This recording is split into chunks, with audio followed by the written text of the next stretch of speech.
Mahi agriculture દ્વારા મિત્રો આજ આપણે રીપરનું રિપેરિંગ કામ કરવાનું છે, જે આપણે જાર, બાજરી, ઘઉંનું કટિંગ કામ કરીએ છે. તો મિત્રો તમે જોઈ શકો છો આ રીપર છે અને આજ આપણે આના બેલ્ટ સેટિંગ કરવાના છે ને ત્યારબાદ જે અંદરની બ્લેડો આવે એ આપણે ચેન્જ કરવાની છે.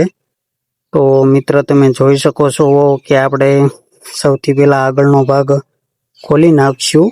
તો મિત્ર તમે જોઈ શકો છો કે આ બ્લેડ ચેન્જ કરવા આપણી પાસે રીપર આવી ગયું છે. તો આગળનો ભાગ આપણે આવડો આ ખોલી નાખવાનો છે અને ત્યાંથી આપણે બ્લેડ બહાર કાઢવાની છે.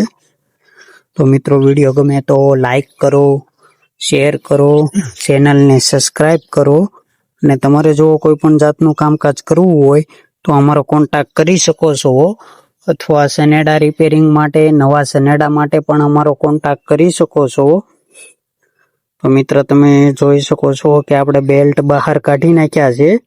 હવે આપણે એની જે બ્લેડ આવે છે, જે કટિંગ કરે છે, એ આપણે બહાર કાઢવાની છે.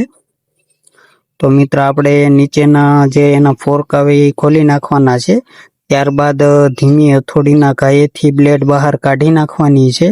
તો મિત્ર તમે જોઈ શકો છો કે આપણે બ્લેડ બહાર કાઢી રહ્યા છીએ. તો મિત્ર આ રીતના આખી બ્લેડ એને ખેંચી નાખવાની છે અને આમાં રિવર્સ સિસ્ટમ આવે છે.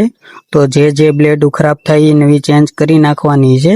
તો મિત્ર ચેન્જ કરી અને ફિટિંગ કર્યા બાદ આ કમ્પ્લીટ ફિટિંગ થઈ ગયું છે અને ઓકે થઈ ગયું છે.